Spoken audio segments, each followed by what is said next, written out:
Is the United States turning the Philippines into a frontline base against China? At first glance, the answer appears obvious. American troops are returning to the Philippines. New military facilities are being built. Advanced missile systems are appearing across the Western Pacific. Joint military exercises are growing larger and more frequent, and Chinese military analysts increasingly describe the Philippines as a critical component of America's strategy to contain China's rise. But the real story is more complicated. The United States is not rebuilding the massive military bases that once dominated Subic Bay and Clark Air Base during the Cold War. Instead, Washington is constructing something far more flexible and potentially far more consequential: a dispersed network of military access, logistics hubs, missile deployments, and allied partnerships stretching across the First Island chain. The Philippines sits at the center of this emerging strategic architecture, positioned between the South China Sea and the Pacific Ocean, lying just south of Taiwan, and occupying one of the world's most important maritime crossroads. The Philippines has become increasingly important to American strategy, increasingly concerning to Chinese planners, and increasingly exposed to the risks of great power competition. The question, therefore, is no longer whether the Philippines matters. The question is whether geography is transforming the Philippines into the new frontline of the 21st century's most important geopolitical rivalry.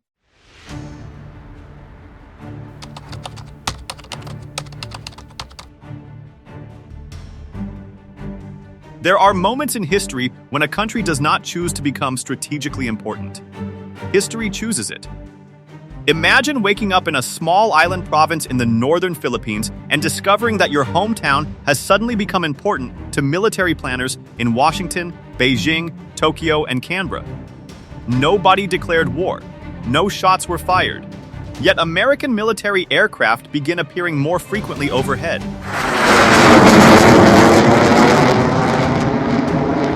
Joint military exercises expand across nearby provinces. Anti-ship missile systems arrive on neighboring islands. Chinese military analysts publish reports discussing the strategic importance of your region. And thousands of miles away, officials in Washington quietly describe your homeland as one of the most critical pieces of the Indo-Pacific security architecture. For decades after the Cold War, many believed that the Philippines had escaped the front lines of great power competition. The American flag had been lowered at Subic Bay. Clark Air Base had fallen silent. Globalization, trade, and economic growth appeared to have replaced the geopolitics of military confrontation. But geography never disappears. Stretching between the South China Sea and the Pacific Ocean, positioned along the First Island chain, and lying just a few hundred kilometers from Taiwan, the Philippines was never merely another Southeast Asian nation. It was, and remains, one of the world's most important strategic crossroads. Today, as rivalry between the United States and China intensifies, that geography is once again shaping history. The question, therefore, is no longer whether the United States is returning to the Philippines. The real question is what kind of return this actually is.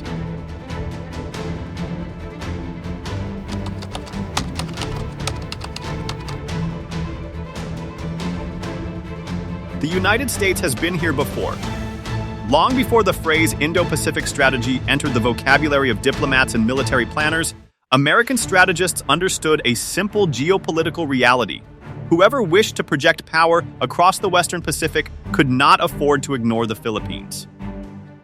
Following the Spanish-American War of 1898, the United States acquired the Philippine Islands and quickly recognized their strategic value.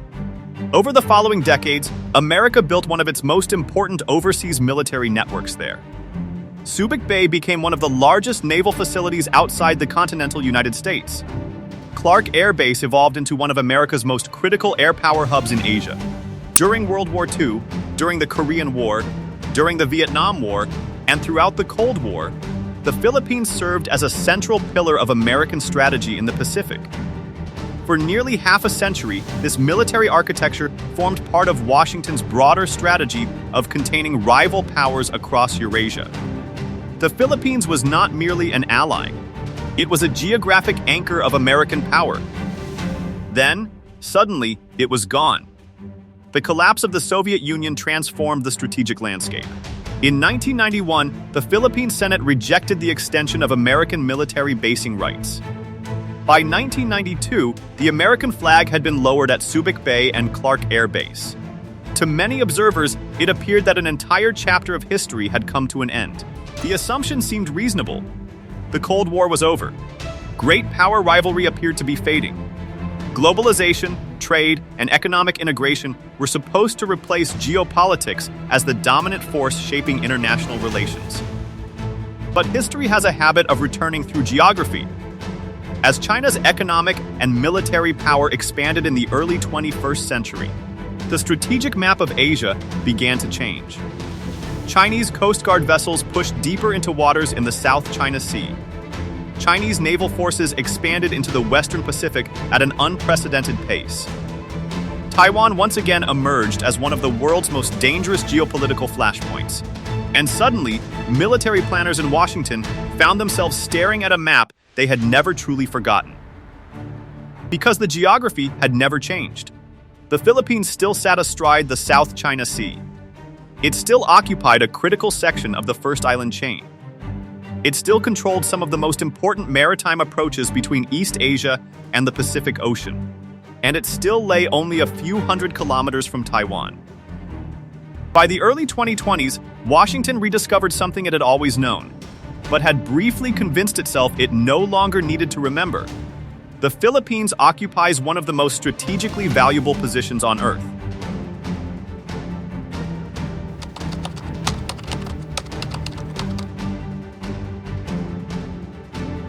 To understand why the United States is returning to the Philippines, one must first understand a geographical concept that has shaped Asian geopolitics for generations: the first island chain. Stretching from Japan through Okinawa, across Taiwan, through the northern Philippines, and into the South China Sea, this chain of islands forms one of the most important strategic barriers on Earth. For military planners in Washington, it represents a defensive perimeter. For military planners in Beijing, it represents a strategic constraint. And for the Philippines, it represents destiny. This geography shapes almost every major security question in the Indo-Pacific. It influences access to the Pacific Ocean. It affects the defense of Taiwan. It shapes maritime trade routes, carrying trillions of dollars in commerce. And in any future conflict, it could determine whether Chinese naval forces remain confined to regional waters or break into the wider Pacific. Nowhere is this more apparent than in the waters between Taiwan and the northern Philippines. The Bashi Channel, a narrow passage separating Taiwan from the Philippine province of Batanes, has become one of the most important strategic waterways in the world. Recent American and Philippine military exercises, including deployments of anti-ship missile systems to northern Philippine islands, reflect a growing recognition that control of these waters could prove decisive in any Taiwan contingency. This is why the Philippines matters. Not because of ideology, not because of politics, but because geography does not care about ideology. Geography simply waits. And the geography of the Philippines has waited for more than a century.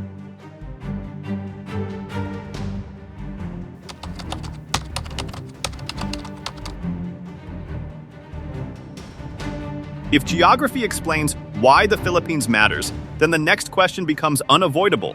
What exactly is the United States building there? The official answer is straightforward. Is the biggest part of the entire trip, is what they're saying in many areas. In Japan, there's always been an agreement. It's there, it exists. And this is an important, that handshake, that signing, that ceremony, as simple as it may seem, means a lot, and means a lot to security and stability in the region. In 2014, Washington and Manila signed the Enhanced Defense Cooperation Agreement, or EDCA. The agreement was never designed to recreate the giant American bases of the Cold War. Instead, it created something far more flexible, a framework allowing U.S. forces to rotate through Philippine military facilities, preposition equipment, construct infrastructure, and conduct joint operations with their Filipino counterparts. Crucially, the agreement explicitly prohibits permanent American military bases on Philippine territory. For years, EDCA remained limited in scope. Then, geopolitics intervened. As tensions in both the South China Sea and the Taiwan Strait intensified, the agreement was dramatically expanded in 2023. Today, the United States has access to 9 military facilities spread across the Philippine archipelago, creating a strategic network stretching from the South China Sea to the approaches of Taiwan. 3 of these sites occupy positions of enormous importance for any potential Taiwan contingency: Naval Base Camilo Ocias in Cagayan, Lalo Airport in northern Luzon, and Camp Melchor de la Cruz in Isabela.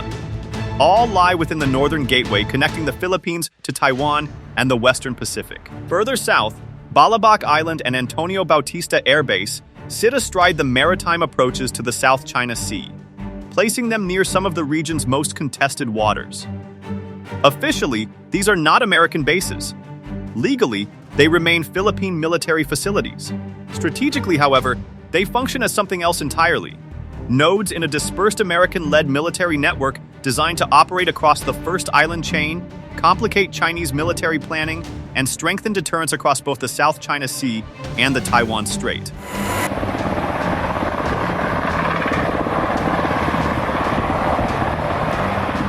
In other words, Washington is not rebuilding Subic Bay. It is building a 21st century version of strategic presence.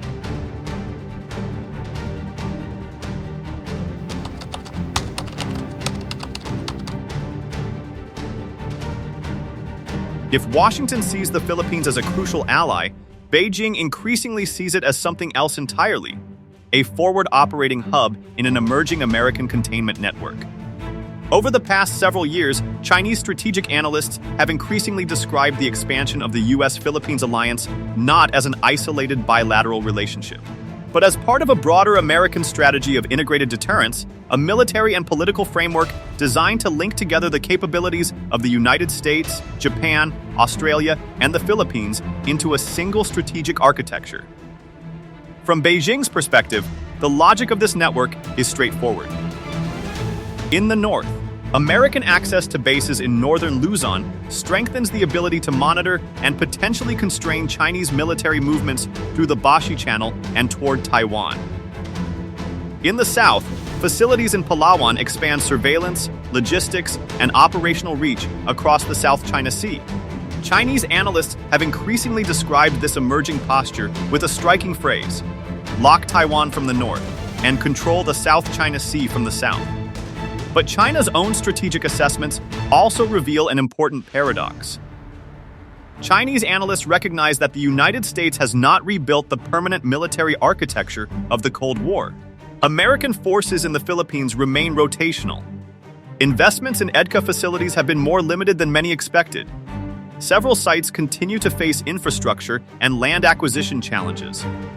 And perhaps most importantly, Washington's strategy depends heavily on the cooperation and political will of its allies. This creates a strategic dilemma that even Chinese analysts acknowledge. The United States appears stronger precisely because it has fewer permanent bases.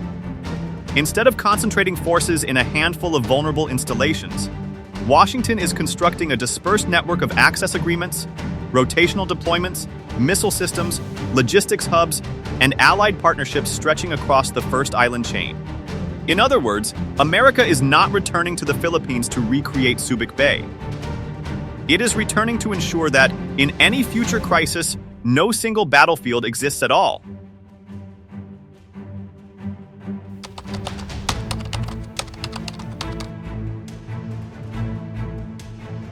If the Cold War was defined by massive military bases, then the 21st century may be defined by something very different: networks. The United States is no longer attempting to recreate the giant overseas military infrastructure that characterized its global posture during the Cold War. Instead, Washington is building a dispersed system of access agreements, logistics hubs, rotational deployments, missile positions, and allied interoperability designed to complicate an adversary's military planning before a conflict ever begins. American strategists call this approach integrated deterrence. Its logic is straightforward. Rather than relying exclusively on American military power, the United States increasingly seeks to combine the capabilities, geography, and political commitments of its allies into a single strategic architecture. In the Indo-Pacific, This network stretches across the United States, Japan, the Philippines, Australia, South Korea, and, increasingly, European partners seeking a greater regional presence. The military systems accompanying this strategy reflect the same philosophy. NMESIS anti-ship missile systems, Typhoon launchers, HIMARS rocket artillery, unmanned platforms, and distributed maritime denial capabilities are all designed around one central principle: dispersal. Instead of concentrating forces in a few large and vulnerable bases, military power is spread across multiple locations, making it more difficult for an adversary to target and neutralize. In this emerging strategic environment, geography itself becomes a weapon. As Robert Kaplan might observe, empires once expanded by planting flags. 21st century powers expand by building networks.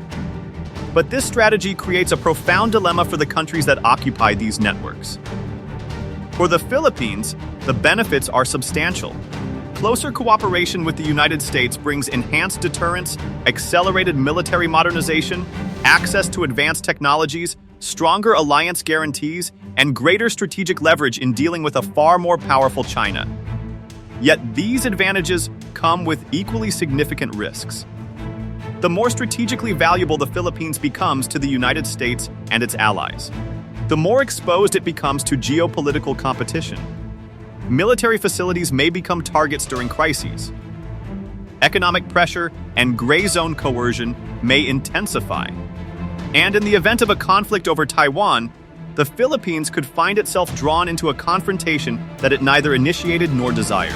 This has always been the dilemma facing states located at the intersection of great powers. Great powers seek strategic depth. Smaller powers often become that depth.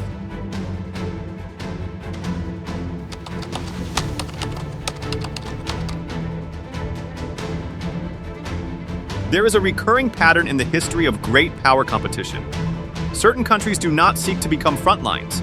They become front lines because of where they are. During the Cold War, West Germany found itself positioned at the fault line between the American and Soviet spheres of influence. South Korea became the front line of ideological and military competition in Northeast Asia. Today, Taiwan occupies perhaps the most dangerous geopolitical position in the world, sitting at the intersection of American maritime power and Chinese national ambition. And increasingly, the Philippines appears to be joining that list. This phenomenon is hardly new.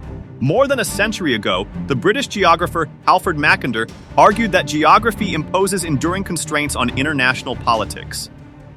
For decades after the Cold War, the country appeared to occupy the geopolitical periphery.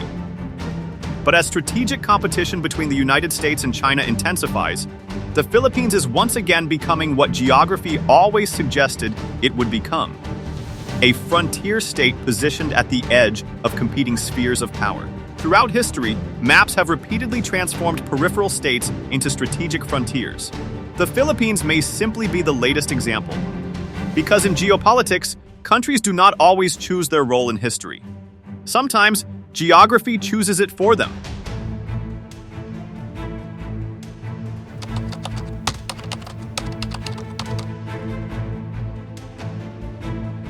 So, is the United States turning the Philippines into a frontline base against China? The answer depends on how we define a military base. If a military base means permanent garrisons, sprawling compounds, and the return of Cold War-era installations like Subic Bay, then the answer is no. But if a military base means a country whose geography, infrastructure, alliances, logistics networks, missile deployments, and strategic calculations have become deeply integrated into the competition between great powers, then the answer becomes far more complicated. The United States is not recreating Subic Bay. It is building something far more modern, a flexible network of alliances designed to deter war by shaping geography itself. The irony, however, is one that history repeatedly teaches us. The places chosen to prevent great power wars often become the places where those wars are first fought. And that may be the greatest geopolitical challenge facing the Philippines in the 21st century.